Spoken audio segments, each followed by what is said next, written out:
ज्ञानविरक्तानां ज्ञानाञ्जनशलाकया चक्षुरुन्मीलितं येन तस्मै श्रीगुरुवे नमः। श्रीपरं गुरुवे नमः। परमाचार्यगुरुभ्यो नमः। सकलकलुषविध्वंसकं निःश्रेयसां परिवर्तकं सत्कर्मसम्मोहकं जीवमनः प्रतिबोधकालमिदं शास्त्रं श्रीरत्नकर्णश्रावकाचार्यनामधेयम्। अस्य मूलग्रन्थाः श्रीसर्वज्ञदेवाः तदुग्रन्थाः श्रीभद्रदेवा प्रतिगुरुदेवाः तेषां रचनानुसारासा श्रीमद् आचार्यप्रवचसे समन्तभद्रदेव विरचितं मङ्गलं भगवान् वीरो मङ्गलं गौतमोऽगले मङ्गलं कुन्दकुन्दार्यो जैनधर्मोऽस्तु मङ्गलं सर्वमङ्गलमाङ्गल्यं सर्वकल्याणकारकं प्रधानं सर्वधर्माणां शासनं कोटिशतं दातसेवकोट्यो लक्षाणि श्रीस्मृतानि चैव पञ्चाशदष्टो सहस्रसङ्ख्या एतच्छ्रुतं पञ्चपदं नमामि। परमन्द्रभास्यर्थं वनहरदेवैगन्त्यं समं प्रणमामि अत्यन्तो सुतमानो शिरसा इच्छामि वन्दे सुतभक्तिभावसुगोत्साहयो अङ्गोऽङ्गपरिणय पावने कर्मणि सुतकर्माणि घोरचुर्या चैव सुतत्रयत्रे धर्ममानि सैनिचकलं पञ्चमे पूजे मे वन्दामि नमस्सामि दुःखोकमको गोहिलाओ सुखैकमनं समाहिवनं निजगुणसम्पत्तियो भजनं। पूर्वादि स्वाध्याय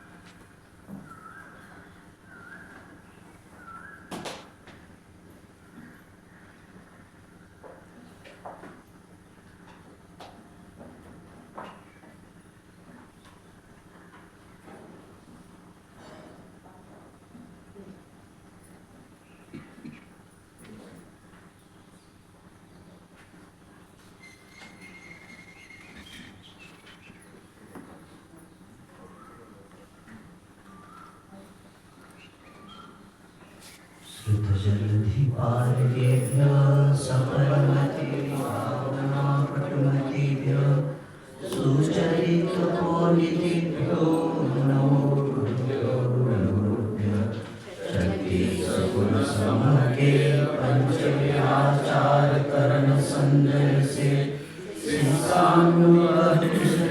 ब्रह्मार्य सदा वन्दे गुरुभक्ति संयमेन संसार सायरं घोरं चिन्नन्ति अट्टगम्मं जम्मं मरणं न पामेति ये नित्यं व्रतमतरो निरता ज्ञानाग्निहोत्राकुला शतकर्माणि यथास्तपोधनतना साधु प्रिया साधवा शीलप्रावरणा पुनः प्रहरणा चन्द्रार्जतेजोदिका मोक्षद्वारकपाटपाटनपटा प्रीणन्तु मा साधव गुरुवापान्तु नित्यं ज्ञानदर्शननायका चारित्राणगम्भीरा मोक्षमार्गोपदेशका इच्छामि वन्दे आर्यं समणान संवत्सरं संचरितानं पञ्चव्याचारणम् आर्याणां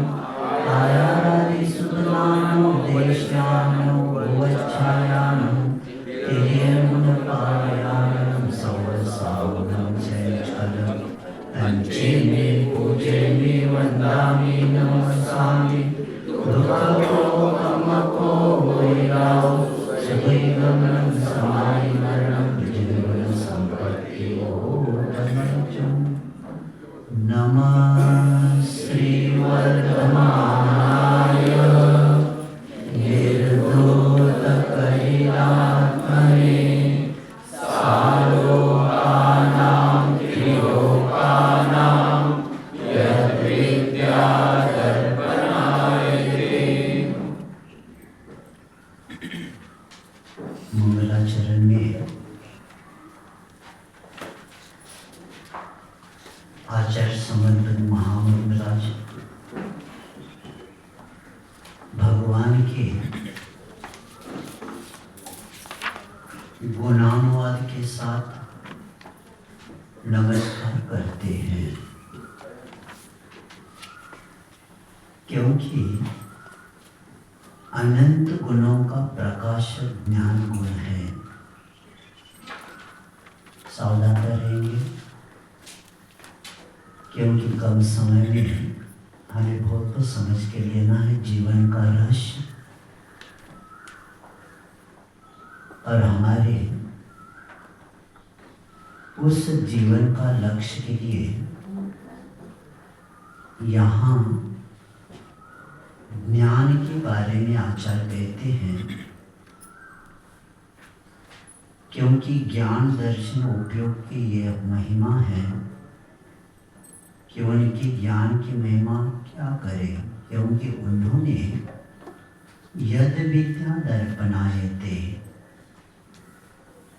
ये शब्द रख के आचार्य कहते हैं, मैं उस परमात्मा को नमस्कार करता हूँ जिन्होंने निर्धूत कलिलात्मने, जिन्होंने निर्धूत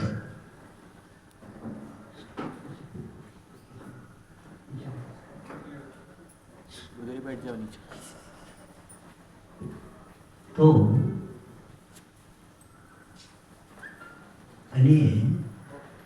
निर्धूत धूत स्वच्छ धूलियाय जिन्होंने नाश किया है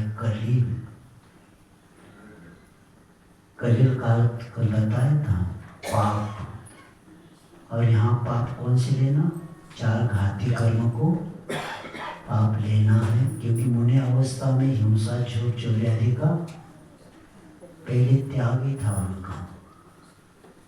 तो ऐसे क्योंकि 4 घाती कर्म पाप में रहते हैं, इसीलिए समन्वय आचार्य कहते हैं, कई लोगों की मान्यता है पुण्य कर्म नष्ट नहीं करता, इसके लिए नष्ट करने को नहीं कहा है, पाप को नाश करने को कहा है।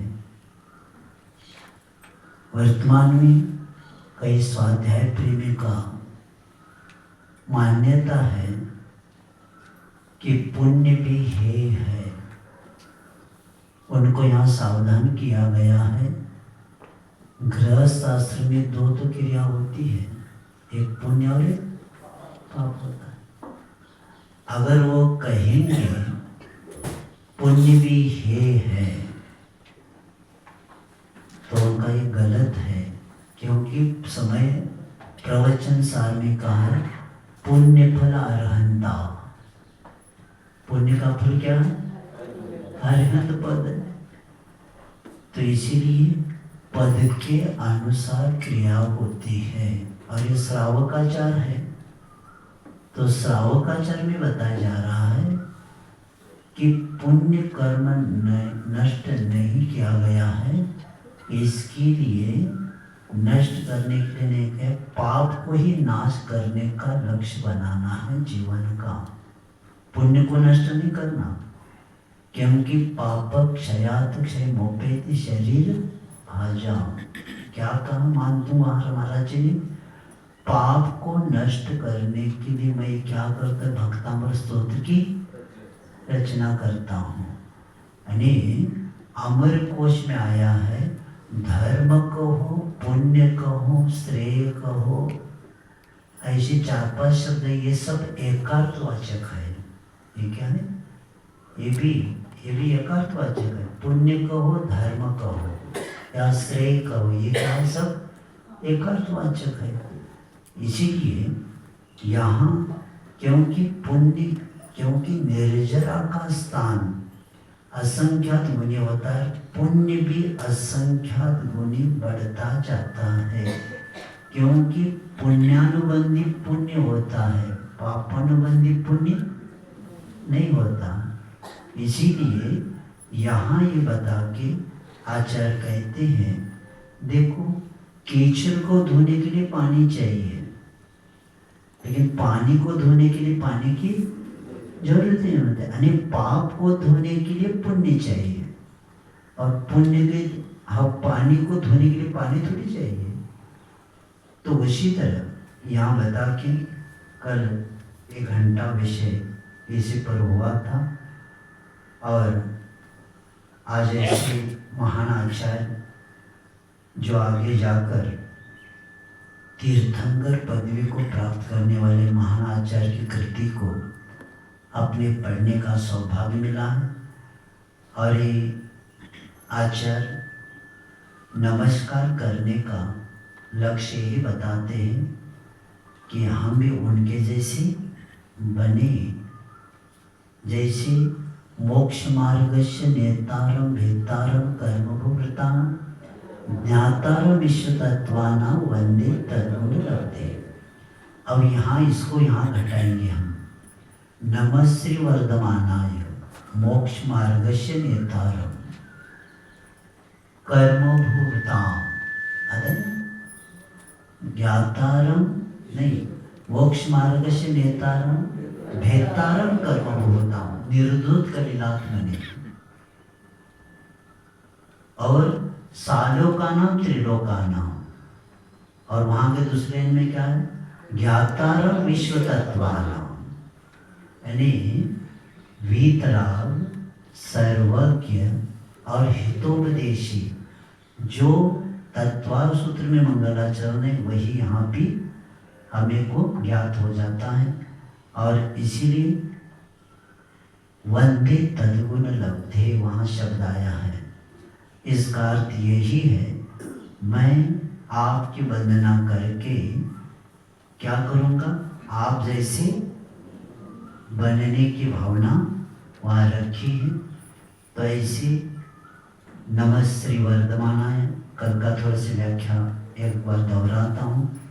नमः नमन, अर्पण, समर्पण, जब तक देव गुरु शास्त्र का हमारा समर्पण नहीं होता तब तक हम कल्याण के पात्र नहीं बन सकते। इसलिए नमः शब्द ही बताता है लघुता हमारे पास आ जाए तो प्रभुता आ सकती है। पहले जब बड़े हैं तो दूर धर्म से खड़े हैं। क्या बताया था, जो कहता मैं सबसे बड़ा वह धर्म से दूर खड़ा।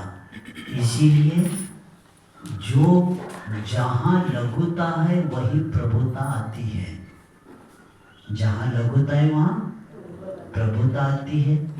पहला अपने को छोटा समझना है, तो नियम से हम लघु प्रभु, लघु क्या बनता है, प्रभु बनता है।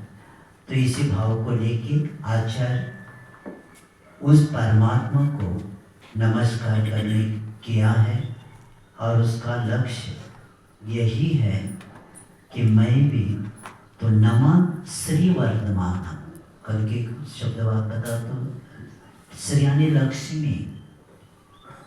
तो लक्ष्मी का अर्थ हमारा प्राया करके हाथ में से गिरते हुए क्या दिखता है, क्या दिखता है, हाथ से गिरते हुए सोने के सिक्के।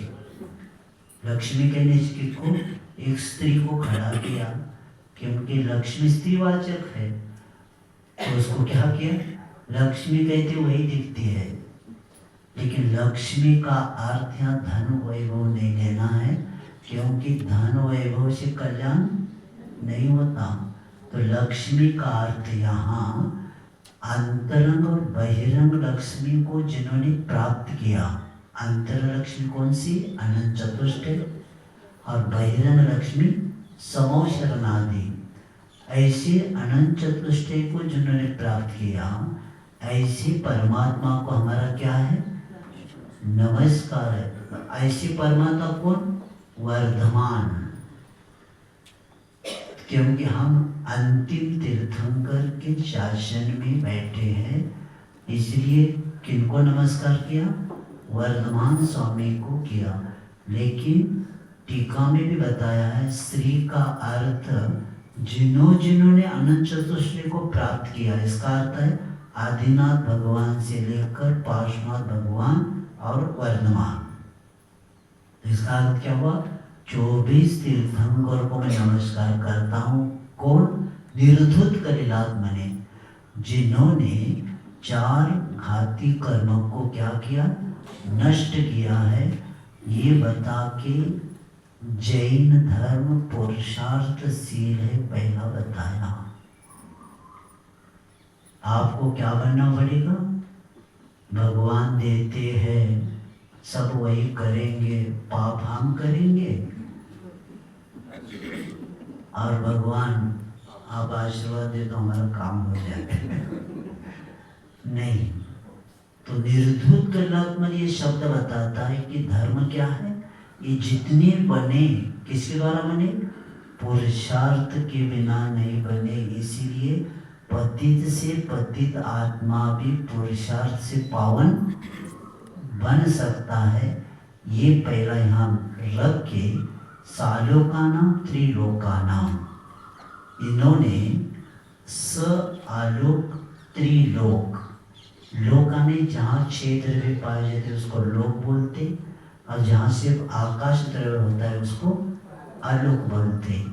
यद विद्या दर्पणायते, तो समद्भक्त महाराज जी ने यहाँ यद विद्या सालोकानाम त्रिलोकानाम दर्पणायते, जिसको दर्पण के समान जो सर्वज्ञ अवस्था को प्राप्त हुए हैं।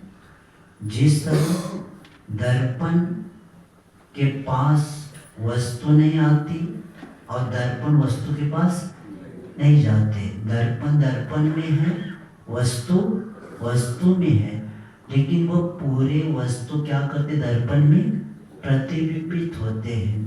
इतने सब होते हुए भी दर्पण में कुछ परिवर्तन नहीं होता। तो उसी तरह वे वर्धमान स्वामी जिनके ज्ञान में 3 लोग झलक जाता है, लेकिन उसका प्रभाव उनके ऊपर नहीं पड़ता, जैसे दर्पण में राग द्वेष नहीं होता।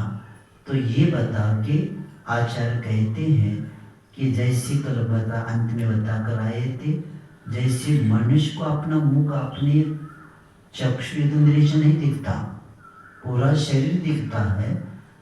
पूरा शरीर के द्वारा, आँखों के द्वारा शरीर को पूरा देखेंगे, लेकिन आँख चेहरे को वो नहीं देख सकता। उसके लिए क्या चाहिए? दर्पण उसे दिखा देता है चेहरे को।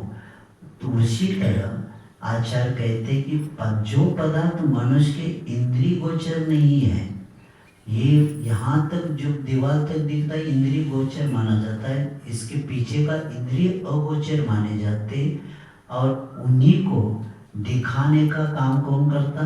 केवल ज्ञान ही दिखा देता है, नहीं प्रकाशित करता है। ये बता के आचार्य 4 मंगल में जो प्रथम अरिहंत मंगल है, ऐसे पहले मंगल को यहाँ मंगलों में जो अरिहंत भगवान प्रथम मंगल है उनको मंगल माने जाते, क्योंकि जिन्होंने ज्ञानावरणादि 4 घाती कर्मों को क्या किया? नष्ट करके ये समोह शरण में जीवित होने के द्वारा जीवों को कल्याणकारी उपदेश दिया, वे अरिहंत होते हैं।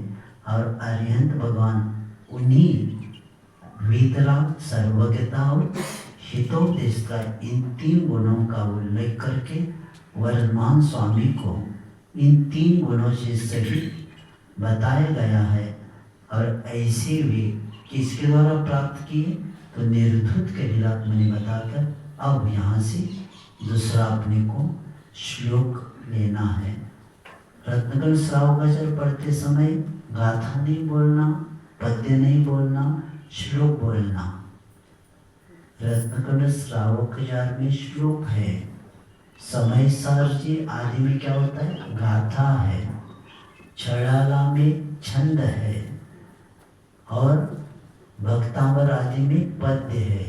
तो इसको कहाँ क्या बोलना है इसको याद रखेंगे। अब प्रारंभ हो जाता है। अनादिकालीन जो संसारी दुख को प्राप्त करता हुआ अनंत काल की यात्रा करता आया है। पहला ये सोचेंगे कि जीव के साथ कर्म कब से है, क्योंकि कर्म का जब तक संबंध रहेगा उस जीव को गति से गत्यांतर जाना ही पड़ेगा। इसलिए जाना पड़ेगा क्योंकि जीव के साथ कर्म का संबंध होना ही बीज का काम करता है। बीज में जब तक अंकुर शक्ति तब तक वो क्या होगा, अंकुरित होता है। और बीज एक बार जल गया तो पुनः अंकुरित नहीं होता। तो आचार्य कहते हैं जब तक बीज है तब तक अंकुरण है। उसी तरह जीव के साथ जब तक कर्म है तब तक उसको पर्याय से गति से गत्यांतर जाना ही पड़ेगा। और वर्तमान उसका भविष्य बनाने के लिए मिला, ये भी याद रखना। पूर्व भव में हमारा कई पुण्य था, हम ऐसे धर्म में जन्मे हैं। जैन धर्म जो दिगंबर जैन धर्म, जो जैन धर्म पहला माना, बाद में श्वेतांबर आ गए। पहला जैन ही शब्द था, ये परिस्थिति से बना हुआ है। श्वेतांबर सब क्या है, वस्तुस्थिति से जो संबंध होता है वो धर्म होता है। और प्रकृति के अनुसार होता है वो क्या होता है, धर्म होता है। जिस तरह पानी में शीतलता, अग्नि में उष्णता, सूर्य में प्रकाश, ये क्या है, ये वस्तु का स्वभाव, ये अनादिकाल का है। और ऐसे धर्म में हमारा जन्म हुआ है। सब पहले मोबाइल से बंद करेंगे। साइलेंट में थोड़ा मोबाइल से। तो ऐसे प्राकृतिक जन्म धर्म में हमारा जन्म हुआ है। कई भवों के पुण्य के कारण, आचार्य विद्यासागर जी कहते हैं, कई भवों के पुण्य को बेचने के बाद आत्मा से परमात्मा बनाने वाले धर्म में हमारा जन्म हुआ है। और इस समय अगर कल्याण नहीं होगा तो 2003 अमरकंटक में कहा था कि इस भव में कल्याण नहीं होगा तो अनंत काल के लिए दुर्गति में जाकर बैठना पड़ेगा। और लौटने के लिए वहाँ कोई निमित्त मिलेगा ही नहीं। इसलिए नहीं मिलेगा क्योंकि दुर्गति के अनुसार द्रव्य क्षेत्र का भाव मिलेगा और उस द्रव्य क्षेत्र काल के अनुसार वहाँ स्थिति मिलेगी। और दुर्गति में लौटने के लिए कुछ नहीं, इसलिए अंतिम भाव समझ के तत्व को समझना है। और इस समय धर्म करना है। नहीं होता रहने दो, तुम्हारा कर्म तुम्हारे साथ। लेकिन आचार्यों ने हमारे को उपकार किया है, क्योंकि रत्नगण श्रावकाचार लिखने के समर्थ महाराज को क्या जरूरत थी। मुनि महाराज होकर भी श्रावकाचार क्यों लिखा, क्योंकि परोपकार लक्ष्य है। क्योंकि महान पुरुषों की प्रवृत्ति परोपकार के लिए होती है। और उन्होंने ये रत्नगण श्रावकाचार लिख के श्रावक को जीने की कला सिखाया। और इसलिए मंगलाचरण के बाद अब यहाँ प्रारंभ हो जाता है कि लोग कहते धर्म धर्म कहते हैं। कई लोग रात्रि भोजन त्याग करने को धर्म कहते हैं। कई लोग दशलक्षण में 10 दिन आलू प्याज के त्याग को धर्म कहते हैं। सुन रहे ना, सो रहे क्या? क्या कहता है वो? हमारा दशलक्षण शुरू है और किसका त्याग? अभक्ष का त्याग। भक्ष का त्याग नहीं हो। आलू प्याज किस में आता है? बहुत बड़ा काम किया, बहुत बड़ा धर्म किया। और कब ब्रह्मचर्य धर्म आता है, कब खाओ। इसीलिए ज्ञान सागर महाराज जी ने विरोध में कहीं तो लिखा है कि कई लोग ऐसा त्याग करते हैं, ऊपर का तो छाटते हैं, वृक्ष और नीचे मूल से नहीं उखाड़ा तो अंकुरित होगा क्या? नहीं। तो इसीलिए वैसे के उनका त्याग होता है, दिखाने के लिए होता है। इसका मतलब है उससे ज्यादा डबल खाने वाला है बाद में। हाँ, इसलिए तो छोड़ा है। ये धर्म की व्याख्या नहीं, ये सदाचार में आता है। रात्रि भोजन त्याग, पानी छान के पीना, ये अभक्ष का त्याग करना किसमें आता है? सदाचारी बने बिना धर्म का पात्र नहीं बनता, लिख के रखना। क्यों मालूम है? क्योंकि भूमि ही ठीक नहीं है तो कहाँ बीज का वपन होगा? बीज यानी भूमि अच्छी है तो किया हुआ क्रिया का एक एक बीज का काम करेगा, और एक बीज में हजारों बीज आते हैं। धर्म करने के पात्र ही नहीं हम लोग, क्योंकि रात्रि भोजन त्याग नहीं करते, पानी छान के नहीं पीते, बिस्लरी पीते हैं। और मुझे याद आता है 2011 में मैंने जब मानीबाग में चातुर्मास किया था, एक इंजीनियर ने मेरे सामने एक मासिक पत्रिका रखा, वहां लिखा था गांव के बाहर जो गटार का पानी है ना, वहां एक टैंकर रखा था। टैंकर वो पानी भर रहा था, वहां लिख रहे थे आता बिस्लरी ओन येणार घरी। कौन सा पानी? गांव के बाहर जो गटार बहती है ना, उसको पानी को क्रिया करके वही तुम्हारे घर में शुद्ध, हाँ, पीते जाओ।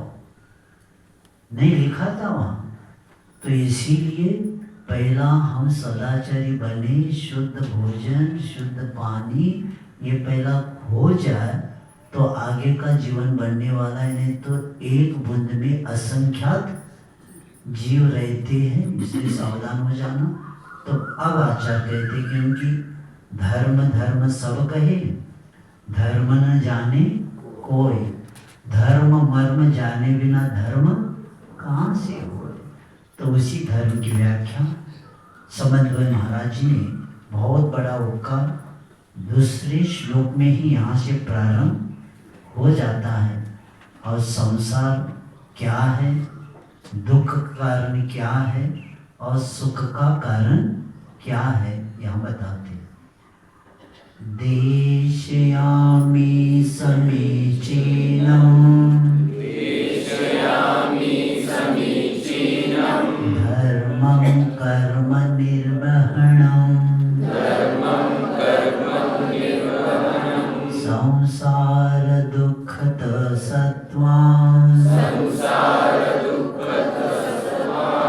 यो धरित्युत्तमे सुखे। देशयामि समीचीनम्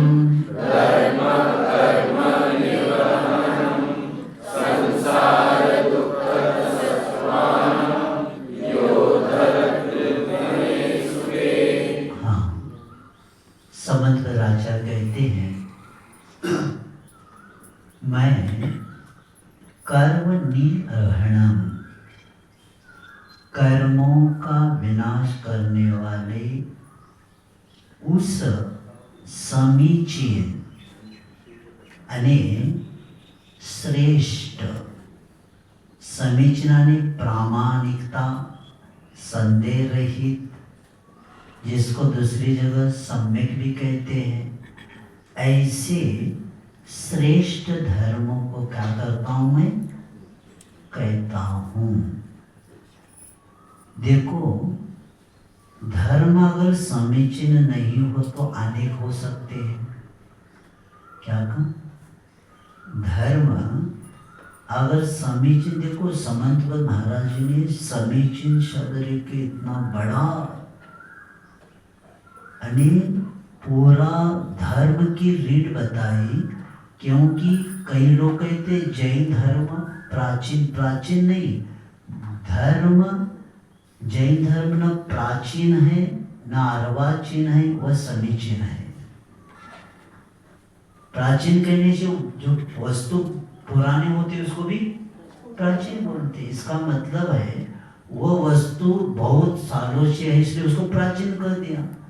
इसीलिए संबंध आचार्य कहते धर्म न प्राचीन है न अर्वाचीन, क्या है वो समीचीन है। क्योंकि समीचीन शब्द में इतना रहस्य बहुत बड़ा है। और ऐसे में समीचीन धर्म को कहता हूँ। क्यों कहता हूँ? सत्वान संसारी प्राणी मात्र को क्या करता है वो? संसार दुखत यानी संसार के दुखों से उद्धृत यानी निकाल करके कहाँ पहुंचाता है? उत्तम सुखे यानी वह स्वर्ग और मोक्षादि के उत्तम सुख में धारण करता है, पहुंचा देता है। अब इस श्लोक के द्वारा ये निर्णय हो गया कि धर्म क्या करता है? क्योंकि संसार संबंधी दुखों को प्राप्त करने वाले उस कर्मों का विनाशक है, और उस कर्मों का विनाशक करने के लिए तथा धारण करने जीवों को लोक और परलोक दोनों में उपकार करने वाला है। लोक में भी और परलोक में भी करने वाला। क्योंकि यहाँ व्यक्ति जब समीचीन धर्म करेगा तो पाप से बचेगा, अशुभ से बचेगा और शुभ में रहेगा। तो समीचीन शब्द का अर्थ ये भी है शुभ और शुद्ध। समीचीन शब्द का अर्थ क्या? शुभ भी और शुद्ध भी है। इसलिए है शुभ क्रिया करते जाएगा तो स्वर्ग का पात्र बनेगा, और शुद्ध क्रिया करता जाएगा तो मोक्ष का पात्र बनेगा। तो समीचीन शब्द के द्वारा अपने को जानना है कि समीचीन माने धर्म, जैसे दूध है ना, दूध, क्योंकि धर्म जो शब्द है ना, जैसे गाय के दूध को भी दूध कहते हैं, और आँख का होता है वनस्पति आँख, उसका भी क्या होता है? उसको भी क्या बोलते हैं? दूध बोलते हैं। वो भी सफेद होता है। अरे गाय का दूध भी सफेद है इसके दूध का, और उसको भी दूध का। इसीलिए धर्म की व्याख्या समझने वाला ही धर्म करता है। और कई लोग धर्म शब्द का उपयोग करते हैं लेकिन अधर्म करते हैं। हिंसा करने वाला भी मेरा मजहब, मेरा धर्म ही कहता है। यानी प्रत्येक व्यक्ति, क्योंकि सत्य एक ही होता है। सत्य क्या होता है? एक ही होता है। और सत्य का वस्तु स्थिति से ही संबंध होता है। उसी तरह वैसा धर्म भी कैसा होना चाहिए? आत्मान प्रतिकूलानि परेशान न समाचरेत्। धर्म की व्याख्या भारतीय संस्कृति में बताया है, जो व्यवहार आप चाहते हैं वैसे व्यवहार दूसरे से करना, ये सामान्य के लिए धर्म की व्याख्या हो गई। अब हम दूसरों को तकलीफ देते हैं तो क्या होगा? अधर्म होगा। परस्पर जीवानाम ये शब्द क्यों आया? क्योंकि हम एक दूसरे के ऊपर क्या करते? जीव उपकार करते। अपकार करने वाला जीव होता ही नहीं। तो उसी तरह यहाँ बताया जा रहा है कि जो व्यक्ति धर्म करता है, क्योंकि धर्म करने से क्या होता है कि संसार से तारने वाला, संसार से संरक्षण करने वाला और उद्धार करने के अगर किसमें सामर्थ्य है, वो तो सिर्फ धर्म में सामर्थ्य है। संसार से क्या करने वाला, तारने वाला कौन है? धर्म है। और हमारा संरक्षण करने वाला भी कौन है? धर्म है। उद्धार करने वाला कौन है? किसमें शक्ति है? ये सब धर्म में ही शक्ति है। इसलिए भारतीय संस्कृति में, अन्य दर्शन में भी आया, धर्मो रक्षति रक्षित। धर्म की रक्षा करने वाला व्यक्ति नियम से सुरक्षा को प्राप्ति होता है। और इसी भाव को लेके जैन दर्शन में जैसे 4 पुरुषार्थ में भी पहला पुरुषार्थ कौन सा है? धर्म पुरुषार्थ है। क्योंकि जैन कुल में जन्मने वाला व्यक्ति सुबह टिफिन लेके नहीं जाता काम को, पहला कहाँ जाता है? मंदिर जाता है। क्यों जाता है? क्योंकि धर्म पुरुषार्थ, धर्म पुरुष अर्थ, 3 शब्द हो गए। धर्म पुरुष और अर्थ। धर्म ने जो आत्मा का कल्याण करवाता है वो धर्म हो गया, और पुरुष ने आत्मा, और धर्म पुरुष अर्थ ने प्रयोजन। आत्मा का प्रयोजन क्या है? धर्म करना, यानी कर्मों की निर्जर करना ही आत्मा का प्रयोजन। उसके बिना है ही नहीं दूसरा। अनंत काल के तो बंद करते आई है। तो ऐसे उस धर्म को जो लोक और परलोक दोनों में उपकार करता है। वर्तमान में धर्म करने से पाप से बचता जाता है, शुभ क्रिया करता है, और परलोक में क्या होता है? क्योंकि निब्रहणम, यानी वह कर्मों की निर्जरा करता है, इसका अर्थ वह निर्वाण का भी पात्र बन जाता है। तो ये स्वर्ग और मोक्ष जो आगे इसमें बताते कि मैं ऐसे उस उपकार निरूपण करने, क्योंकि संसार दुख तो सत्वान, क्योंकि जीवों को चतुर्गति में संसार में होने वाले जो शारीरिक है, मानसिक है, और जो आगंतुक दुख से निकाल के स्वर्ग मोक्ष को क्या करता है? वो धारण करा देता है। तो इसीलिए समंत महाराज धर्म की व्याख्या यहाँ बताते, धरितीति धर्म, जो पहुंचा देता है उसको धर्म कहते हैं। कहाँ पहुंचा देता है? संसारिक प्राणी को नरक आदि जो 4 गतियों में जो संसारी मानसिक, शारीरिक और आगंतुक दुखों से जो दुखी है, वह उन्हें धर्म ही उन्हें संसार के दुखों से निकाल के कहाँ पहुंचा देता है? सुखों में पहुंचा देता। क्योंकि उत्तम सुख से तात्पर्य है मोक्ष सुख। यह धरित्व में, उत्तम सुख में, उत्तम यानी कौन सा लेना? मोक्ष सुख लेना, और यही लक्ष्य बनाना है। क्योंकि मोक्ष प्राप्त होने पर ही जीव जन्म मरण के दुखों से बचता है। देखो, ये शारीरिक दुख नहीं, सर्वार सिद्धि में संसार की व्याख्या बताया है। किसको? जन्म और मृत्यु में जो फंसा है वो संसारी है। संसार किसको कहते हैं? संसारी मुक्ताश्च आता है ना सूत्र, वहां संसार किसको कहा? अब किसी क्या बता? जन्म मरण करने वाला संसार। और हमारे परमात्मा जिनके सामने हम बैठे हैं वो संसार है क्या? नहीं, क्योंकि उनका जन्म मृत्यु, क्योंकि 18 दोषों में जन्म मरण को भी दिया है।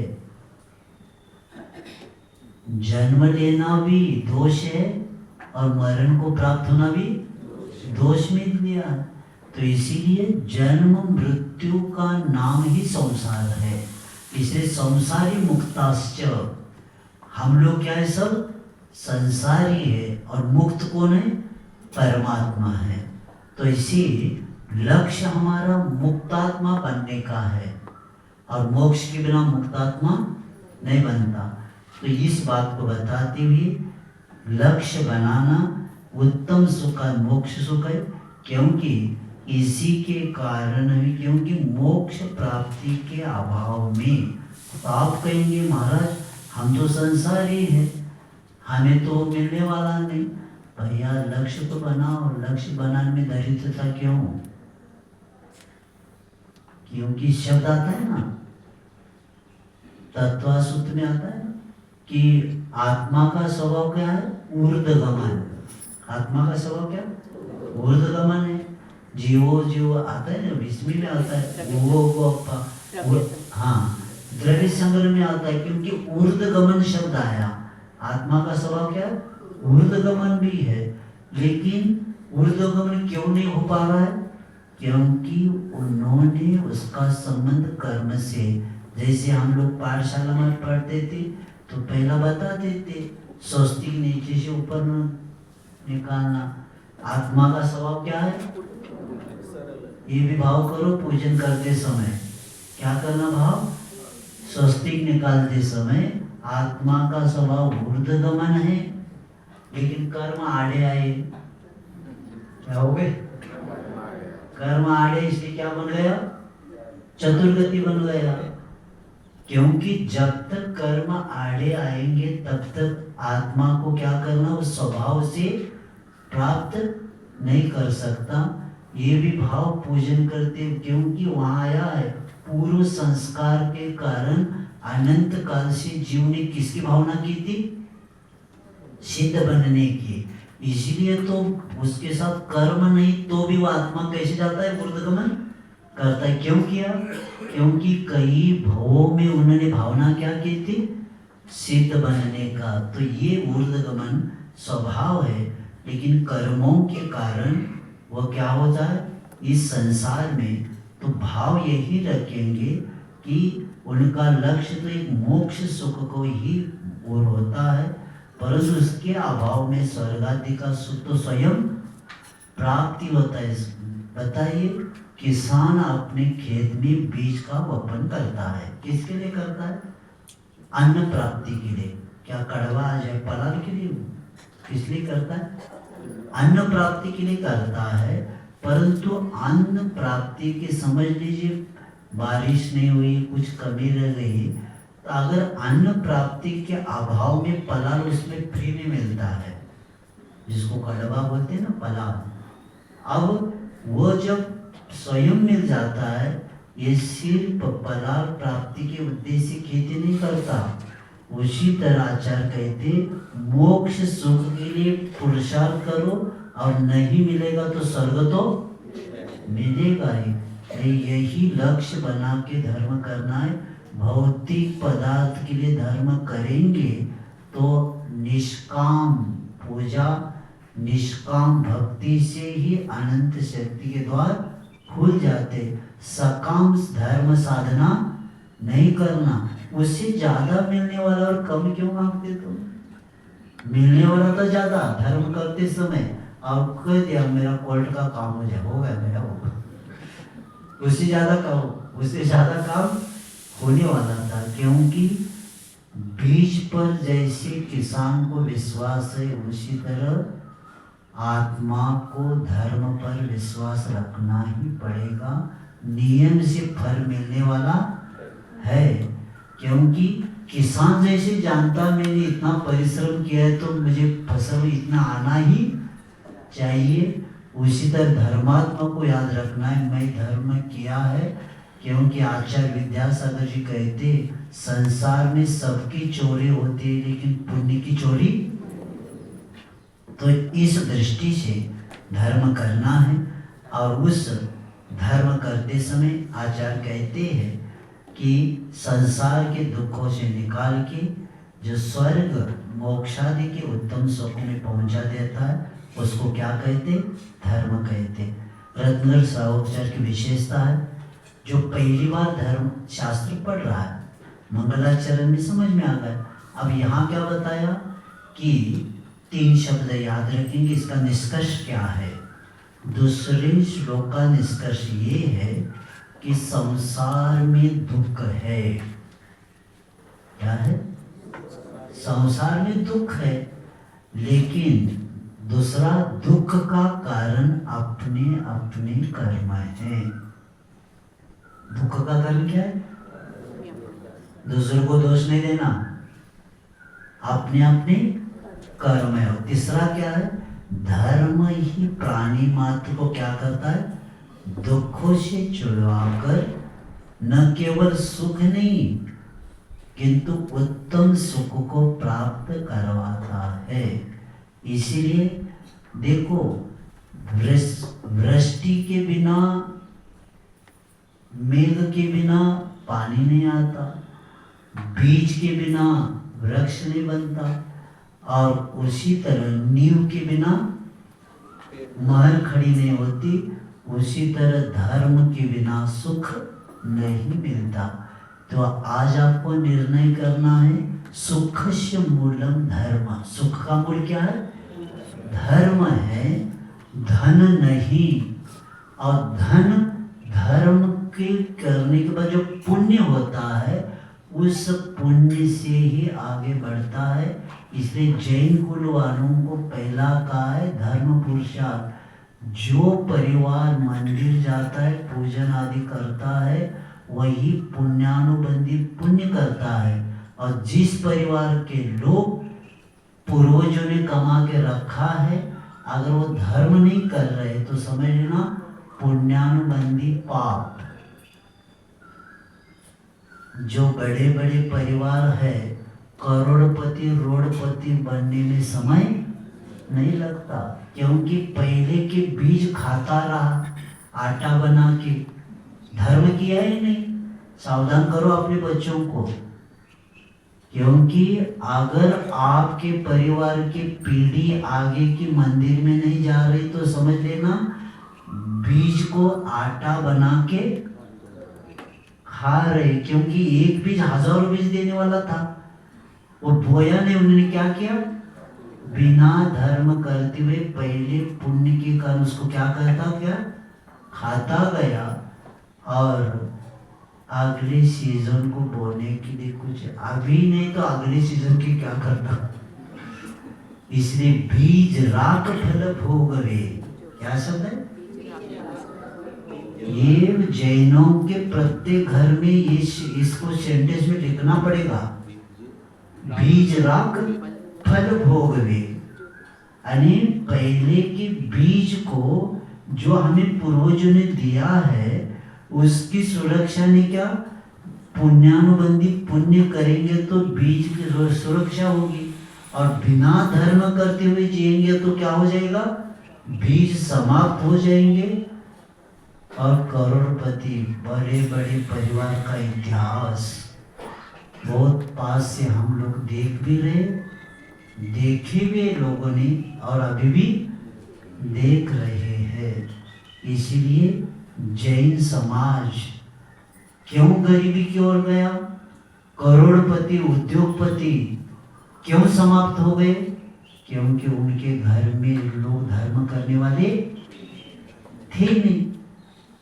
पुण्य अगर होता तो आगे ये परंपरा बढ़ जाती। इसीलिए आचार्य कहते हैं सुखस्य मूलम धर्म दुखस्य मूल कर्म। दो सेंटेंस याद रखेंगे। सुख का मूल क्या है, धर्म है, और धर्म का आधार क्या है, कर्म का निर्मूलन।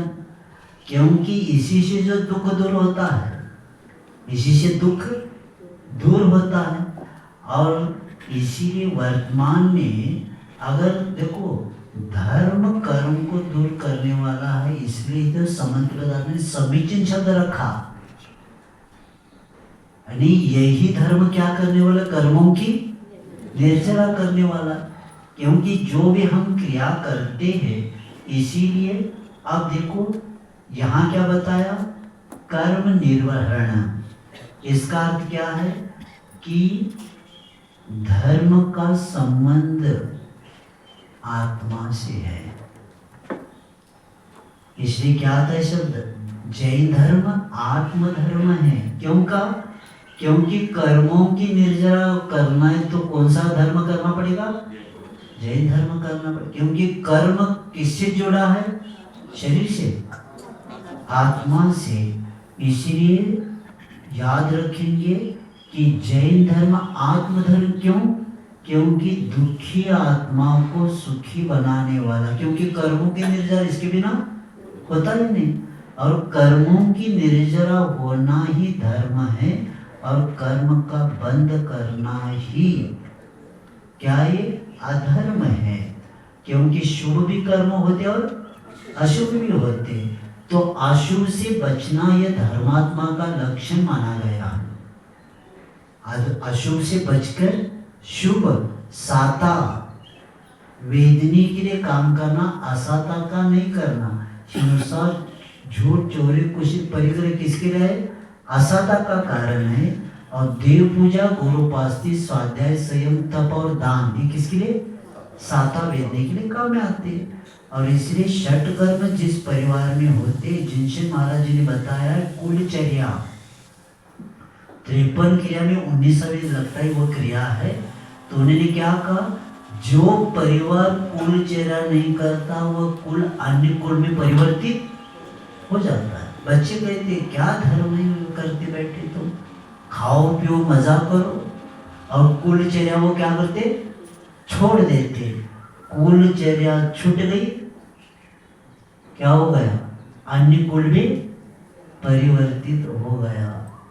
इतिहास, अब इतिहास में वर्तमान ही बता रहा है क्या क्या हो रहा है। इसीलिए आचार्य कहते हैं क्योंकि स्वयं कोई धर्म करना है, फल खुद को, दूसरा कोई भागीदारी नहीं होता। ऐसा नहीं करना कि हम 50-50 मिलेगा। वो कहता है घर वाले को तुम जाओ भोजन करो, मैं दुकान में जाता हूँ। वो कहता तुम्हारा कर्म उनके साथ थोड़ी होता है। चिल्लर इनका है, गोली वो खाएगी क्या? हाँ होता होगा कुछ है, ऐसी गोली मिलती क्या? तो इसीलिए क्योंकि धर्म खुद को करना पड़ेगा, और ये करने के लिए, क्योंकि देखो अधर्म करने वाला पापी माना जाता है और धर्म करने वाला धर्मात्मा माना जाता है। किसके कारण? सबकी परिणाम, अपने अपने परिणाम के कारण ही होता है। इसीलिए सावधान हो जाइए, क्योंकि बीज अंकुरित होते फल दिखने लगता है। धर्म करने वाला को पता पड़ता है हमें सुख मिलने वाला है, लेकिन ऐसे नहीं करना कि इधर करते तुरंत आ गया क्या, ऐसे नहीं करना। जैसे छोटे बच्चे आंगन में क्या करते, पीछे जहाँ जगह होती, सिटी में कहाँ जगह है आपको, तो आप तो फ्लैट में है, क्योंकि छोटे छोटे गाँव में देख लेना आगे पीछे जगह होती है। तो बच्चे क्या करते, जब बीज वपन का आता है ना समय, अपने आंगन में भी पीछे क्या करते, बो देते, और दूसरे दिन देखते निकाल के अंकुरित हुआ है क्या, नहीं, कहता है नहीं हुआ, और रखता है और पानी डालता है, कहता है अब 2 दिन के बाद देखेंगे, और निकालता है। ऐसे करके बीज ही खराब करता है। उसी तरह नहीं करना। आप छोटे बच्चे जैसे काम करते, वो घर वाला कहेगा, जब घर वाली को कहेगा देखो आपने कहा था अभिषेक हो जाओ, देखो मेरा काम नहीं हो रहा है, अब नहीं करूँगा, ऐसे भी होता है। क्योंकि बीज को अंकुरित होने के लिए समय लगता है। ऊपर का बीज जल्दी आता है और नीचे वाला बीज टाइम लगता है। इसीलिए बीज पर विश्वास है तो किसान तब बोता है। उसी तरह धर्मात्मा को क्या विश्वास होना चाहिए, धर्म के ऊपर विश्वास होगा तो कार्य होगा। क्योंकि दुख, आचार्य सिंह के शब्द है कि दुख आता नहीं हम बुलाते हैं। सुन रहे आज क्या कहा, दुख आता नहीं हम बुलाते हैं। हम, कोई कहेगा हमका पागल है क्या?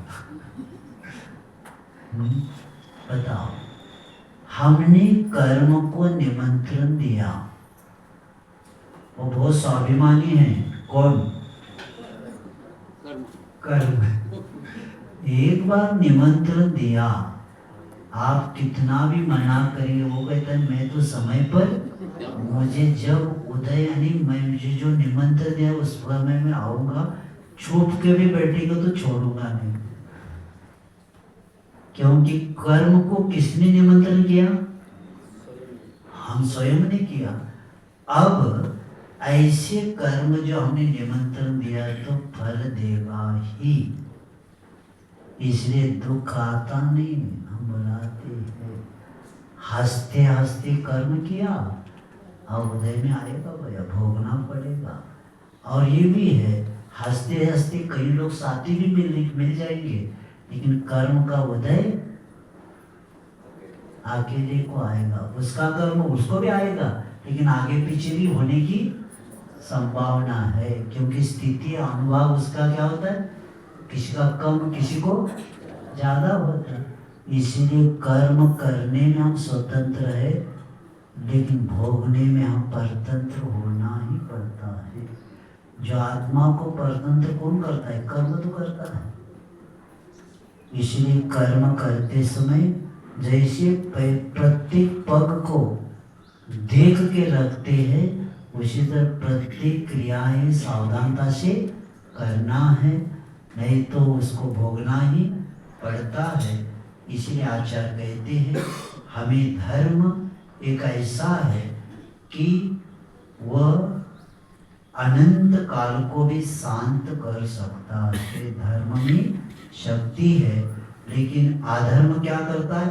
अनंत भाव को और क्या बढ़ा देता है? बढ़ा देता है। इसीलिए धर्मात्मा आत्म संतुष्टि रहे तो कर्मों की निर्जरा होगी। जो हाय हाय शंकर में पर क्यों हो रहे? आत्म संतुष्टि है ही नहीं। जैसे छोटे बच्चे घर में 4-5 रहते थे, अब क्या एक मुश्किल है। तो जब डिब्बे में से लड्डू देते थे ना, तो उसमें होशियार होता है, ऐसा करता है ऐसा करता है।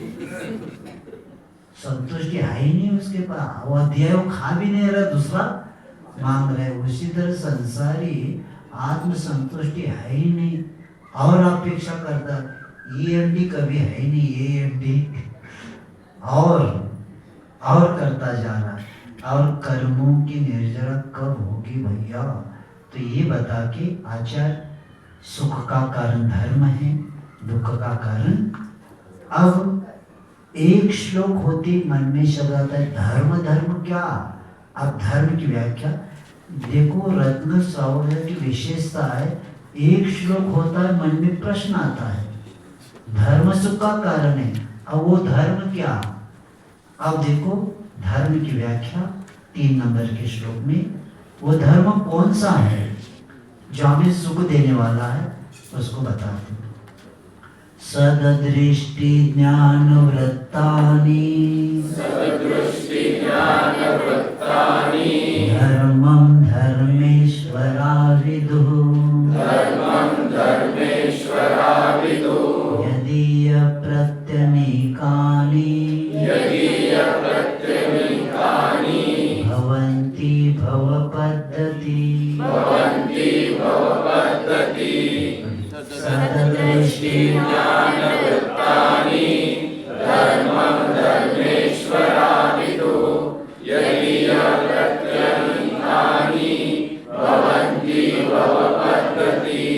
दूसरे श्लोक में बता क्या है? आत्मा की उन्नति करने के लिए धर्म ही बहुत बड़ा आवश्यक है। और इसीलिए जैन धर्म में ईश्वर को कर्ता नहीं मानने वाले वजह से पुरुषार्थ के पुजारी माना गया है। जैन धर्म क्या? पुरुषार्थ का पुजारी है, क्योंकि ईश्वर हमारे कर्ता नहीं हो सकते। क्योंकि गीता में 5वें अध्याय में आया है, न कर्तृत्व न कर्माणि लोकस्य सृजति प्रभु न कर्म फल संयोग स्वभावस्तु प्रवर्तति। कहाँ का? गीता के उस 5वें के 6वें अध्याय में बताया है, न कर्तृत्व न कर्माणि लोकस्य सृजति प्रभु, यानी कर्म कोई करता नहीं, कोई लेता नहीं, सृजति खुद बनाता है। व्यक्ति ही क्या करता है? कर्म को करता है। न कर्म फल संयोग स्वभावस्तु प्रवृत्ति, यानी कर्म का संयोग का जो फल है वो ये स्वभाव है, स्वभाव के अनुसार ही फल देगा। अशुभ करेगा तो अशुभ स्वभाव है, शुभ करेगा तो शुभ स्वभाव है। इसीलिए कोई परिवर्तन नहीं कर सकता। ये गीता में बता के जैन दर्शन के लिए इतना बहुत वो गाथा है, उसी के कारण कहीं चौक में भी हमने इसको प्रवचन में रखा था। तो ऐसे अब कहते एक एक शब्द को समझेंगे कि धर्म की व्याख्या बताते हुए धर्मेश्वरा, पहला आचार्य कहते मैं जो धर्म की व्याख्या बता रहा हूँ मेरे मन से नहीं बता रहा हूँ। देखो वक्ता की प्रामाणिकता से ही वचनों की प्रामाणिकता होती है। वक्ता प्रामाणिक नहीं है तो वचनों में प्रामाणिकता नहीं होती। कोई किसी ने बताया, ऐसा ऐसा हमने सुना है, तो पूछते किसने बताया आपको, उसका नाम, अरे वो तो झूठ बोलता है। इसका अर्थ क्या है, वक्ता अगर आओ किसी ने कहा नहीं उन्होंने सुनवाया, हाँ वो ठीक है, क्योंकि वह गलत नहीं बोलता। इसीलिए वक्ता प्रामाणिक हो तो वचनों में प्रामाणिकता आती है। इसलिए संबंधबद्ध महाराज कहते, मैं जो धर्म की व्याख्या बता रहा हूँ, पहला बताया भैया ऐसा नहीं कहना, ऐसे महाराज बताते होंगे, वो कहते धर्मेश्वरा यानी रत्नत्रय धर्म की स्वयं आराधना किया और दूसरे जीवों को उसका उपदेश देने से जिनेंद्र भगवान को ही धर्म के ईश्वर कहते हैं। जिन्होंने आधी केले मग सांगितले, क्योंकि खुद पहला करना पड़ता है, जब अनुभव आ जाता है उसको प्राप्त करता है तो दूसरों को बताता है। तो उसी तरह यहाँ कहते हैं कि जिन्होंने रत्नत्रय रूपी धर्म की स्वयं आराधना की और ये करने के बाद उन्होंने इष्ट स्थान को प्राप्त भी किया, तो उन्हीं ने धर्म बताया, वो धर्म मैं आपको बता रहा हूं। इसलिए मन में अभी शंका नहीं करना, क्योंकि जो जिनेंद्र देव कैसे वो निर्दोष है, निर्दोष 18 दोषों से रहित है। वो अगर निर्दोष है तो उनके वचन भी निर्दोष है। अब इसके वही कोई चुई नहीं करना, उसको स्वीकारना पड़ेगा। आज ज्ञान सागर जी को कहते थे बिना कान फड़फड़े स्वीकारना पड़ेगा आपको।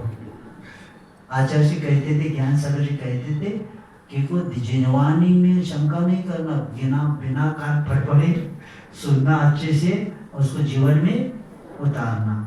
तो मैं यानी धर्मेश्वर, धर्म के स्वामी कौन, जिनेंद्र देव ने क्या किया, सद दृष्टि ज्ञान वृत्तानि, सद दृष्टि, सद यानी समीचीन, सम्यक, दृष्टि यानी दर्शन, आणि सद दृष्टि यानी सम्यक दर्शन, सद ज्ञान सम्यक ज्ञान, और सद व्रत यानी चारित्र।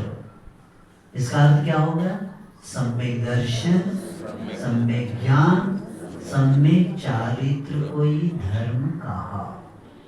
क्या देखो कितने उपकार है हम लोगों के ऊपर, लेकिन जैन समाज का दुर्भाग्य है, आत्मा से परमात्मा बनने वाला धर्म मिलने के बाद भी भक्त भी नहीं बन पा रहे। भगवान बनने के लिए अनंत काल से निकले हैं, लेकिन क्या नहीं बन पाए, भक्त ही नहीं बन पाए। अब धर्म की व्याख्या मैंने अन्य दर्शन का भी अध्ययन किया है, इतना खंडन कर सकते, आगे बताऊंगा मैं कहाँ का खंडन करना है।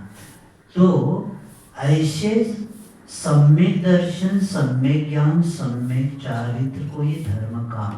क्यों कहा, क्योंकि इन तीनों की एकता ही जीव को संसार से दुखों से निकाल के उत्तम सुख में पहुंचाता है। इसके बिना और इस भाव में नहीं होता ना, रहने दो।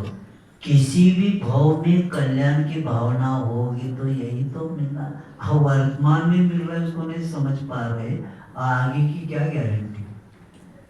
इसलिए सावधान हो जाना कि हमें मुक्ति का मार्ग मिला है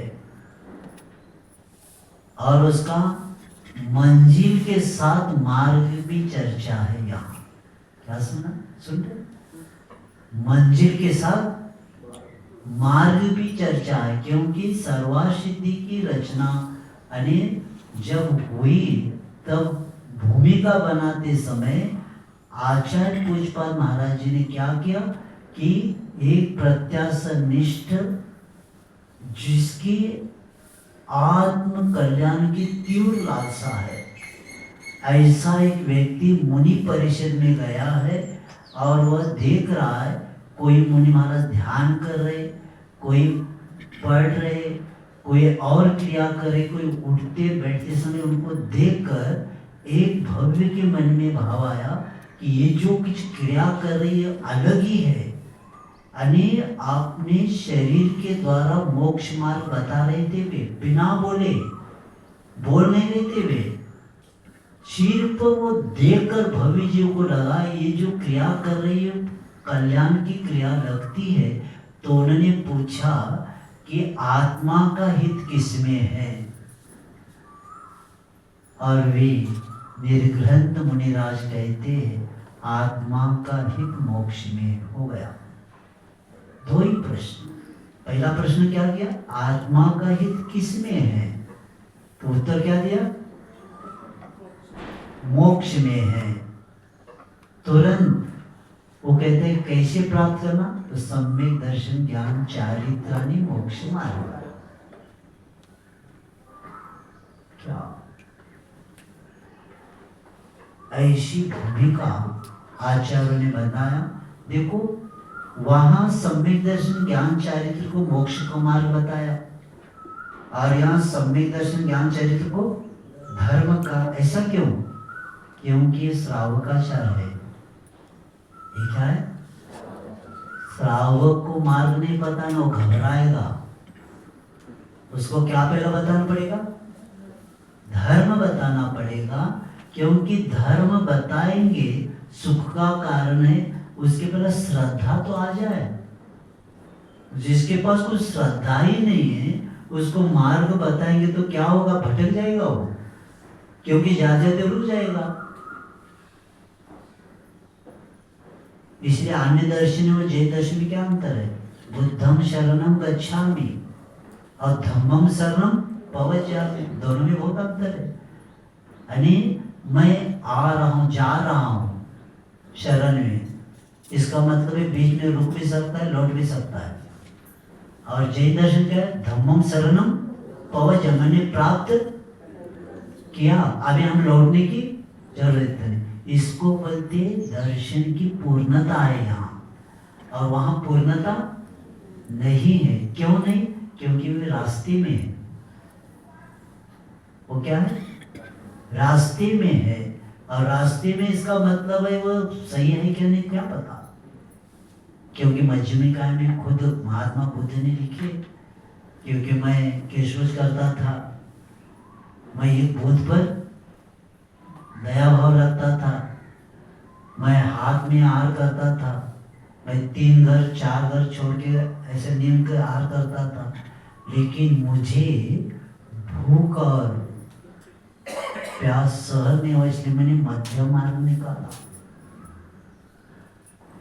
ये खुद उन्होंने मध्यमिका में लिखा है। इसलिए पूर्णता वहां नहीं, क्योंकि वो कहते निघंट महावीर ही केवल ज्ञानी है, मैं केवल ज्ञानी नहीं हूं, ऐसा लिखा है उन्होंने। तो इसीलिए सम्यक दर्शन ज्ञान चारित्र यही क्या है, मोक्ष का मार्ग है। यानी ये धर्म है, पहले हम धर्म शब्द को रखते जाएंगे, मार्ग नहीं कहना। तो मैं यदि यह प्रत्यय निकाली इससे विपरीत, यानी क्या हो गया, मिथ्या दर्शन, मिथ्या ज्ञान और मिथ्या चारित्र, इन्हें अधर्म कहते हैं। धर्म और अधर्म ऐसे 2 व्याख्या बताते हुए, क्योंकि ये यदि प्रत्यनिकानि भवन्ति, ये जो विपरीत मार्ग है ना, सम्यक मिथ्या ज्ञान, मिथ्या दर्शन, मिथ्या, ये भव पद्धति में संसार के मार्ग होते हैं। ऊपर के जो धर्म सम्यक दर्शन, ये मुक्ति का मार्ग है, यानी मोक्ष का मार्ग है, और ये मिथ्या दर्शन, मिथ्या ज्ञान, मिथ्या, ये मोह का मार्ग है। कौन सा, कौन सा, मोह का मार्ग। मोह मोक्ष, ऊपर का मोक्ष का मार्ग और नीचे का मोह का मार्ग यानी संसार का मार्ग। ऐसे तो बता के समंत भद्राचार्य बहुत हम लोगों के लिए ऐसे विषय बताया कि प्रत्येक व्यक्ति क्या बन सकता है इस धर्म के, क्योंकि समीचीन धर्म से ही कर्मों की निर्जरा होती है। इसीलिए यहाँ वहाँ मोक्ष मार्ग कहा और यहाँ सददृष्टि ध्यान व्रतानी को धर्म कहा, क्योंकि श्रावक भी अपने अपने पास रत्नत्रय रखता है। लेकिन देखो मुनि महाराज के पास सम्यक दर्शन ज्ञान चारित्राणी ये रत्नत्रय है, लेकिन श्रावक भी अपने पास रत्नत्रय रखता है, लेकिन वह अनुव्रत के रूप में रखता है, महाव्रत के रूप में नहीं रखता। दोनों के पास भी है, एक पास अनुव्रत के दृष्टि से है और एक पास महाव्रत के दृष्टि से है। इसीलिए भव पद्धति यानी संसार का मार्ग यानी मोक्ष मार्ग से क्या ये विपरीत है और मिथ्या कहने से सम्यक का ज्ञान उनके पास नहीं है, क्योंकि मिथ्या दृष्टि के पास भी ज्ञान है और सम्यक दृष्टि के पास भी ज्ञान है। एक के पास मिथ्या ज्ञान है, एक के पास सम्यक ज्ञान है और दोनों में बहुत अंतर है, क्योंकि पूर्व में भी लालिमा होती है, शाम को भी लालिमा होती है। क्या सुबह को भी लालिमा होती है और शाम को भी लालिमा होती है। तो आचार्य महाराज ने लिखा है सुबह को भी लालिमा होती, शाम को भी होती, एक जगाती एक सुलाती, बहुत अंतर वाली है। सुबह को भी लालिमा, शाम को भी लालिमा, एक जगाती एक सुलाती, कितनी अंतर वाली है। एक विकास करने वाली और एक यानी ये सम्यक दर्शन, ये नहीं सम्यक दर्शन और ये मिथ्या दर्शन, बहुत अंतर है। ये सम्यक ज्ञान, ये मिथ्या ज्ञान, ये सम्यक चारित्र, ये मिथ्या चारित्र, दोनों में। नहीं तो ऐसा नहीं ना, ये भी चारित्र है वो भी चारित्र है, ये भी सम्यक दर्शन है वो भी मिथ्या दर्शन है। तो ये बता के कहा गया है, क्योंकि लालिमा से नहीं मानना चाहिए, उसी तरह मोक्ष मार्ग में सम्यक दृष्टि होना, पहला श्रावक हो, अनुवृत्ति हो या महावृत्ति हो, पहला क्या होना चाहिए, सम्यक दर्शन पहला होना चाहिए। उसके बिना सम्यक दर्शन के बिना सम्यक ज्ञान होता नहीं, चारित्र तो दूर रहा। इसीलिए जैन दर्शन में सम्यक दर्शन अनिवार्य ने आवश्यक ने अनिवार्य है। जैन कौन बनता है, सम्यक दृष्टि बनता है। और इसीलिए क्योंकि जो मिथ्यात्व है ना, एक आत्मिक प्रदूषण है, मिथ्यात्व एक विकार है और इसी से धर्म को वो क्या करता है, नष्ट करता है। इसीलिए दृष्टि हमारी समीचीन बनेगी, तभी जाकर हमारा ज्ञान भी सुज्ञान बन सकता है। इसी भाव को लेके रत्नत्रय की पूर्णता हुए बिना धर्म नहीं होता। सम्यक दर्शन ज्ञान चारित्राणी मोक्ष मार्ग, सम्यक दर्शन ज्ञान चारित्राणी ये बहुवचन हो गया, तो मार्गा मोक्ष यानी मोक्ष मार्गा ने लिखा, मोक्ष मार्ग है लिखा एक वचन में। मोक्ष मार्गा करेगा तो क्या बनेंगे, तीन मार्ग बनेंगे, सम्यक दर्शन, सम्यक ज्ञान, सम्यक तीन बनेंगे। तो ज्ञान चारित्राणी मोक्ष मार्ग एक वचन रखा, इसका मतलब है तीनों की एकता के बिना मार्ग नहीं बनता। तो उसी तरह यहाँ भी बताया जा रहा है कि सददृष्टि ज्ञान व्रतानी, ऐसा नहीं सम्यक दर्शन हो गया तो हमें धर्म शुरू हो गया, नहीं, पात्र बन गए। पूरा धर्म आपके पास अभी भी चारित्र को धारण करने के बाद ही क्या होता है, धर्म आपके पास आता है। ऐसे नहीं सम्यक दर्शन मेरे पास है, हम पात्र है भैया, धर्म करने के पात्र है। अब सम्यक दर्शन ने क्या, आपने टिकट निकाला और यहाँ घर में बैठा है, जयपुर का टिकट निकाला और कहते मैं प्रवासी हूँ। प्रवासी कब माने जाएंगे, यात्री कब माने जाएंगे, जब जाकर ट्रेन में जिसमें नंबर है या एयरप्लेन जो भी हो, जब वहां जाकर बैठेंगे सीट पर तब क्या माने जाएंगे, यात्री माने। और आपने सम्यक दर्शन प्राप्त किया और कहने लगे मेरे पास सम्यक दर्शन है। अरे क्या होने वाला है इससे, सिर्फ आपने टिकट निकाला है, यात्री यात्री कब बनेंगे, जब चारित्र को पानी पात्र दिगंबर तदा शंभो भविष्यामि पानी पात्र दिगंबर, उसके बिना नहीं होता। तो ये बता के समय आपका हो गया है, बहुत अच्छा। अब प्रश्न आएगा, बहुत अच्छा विषय है। अब इन्होंने क्या कहा, सददृष्टि धर्म की व्याख्या बताया। अब धर्म का प्रारंभ श्रद्धा के बिना, अब श्रद्धा का स्थान कौन सा होना चाहिए उसको कल बताया, क्योंकि आपका समय का पाठ करेंगे दोनों तीनों। नमः श्री वर्धमानाय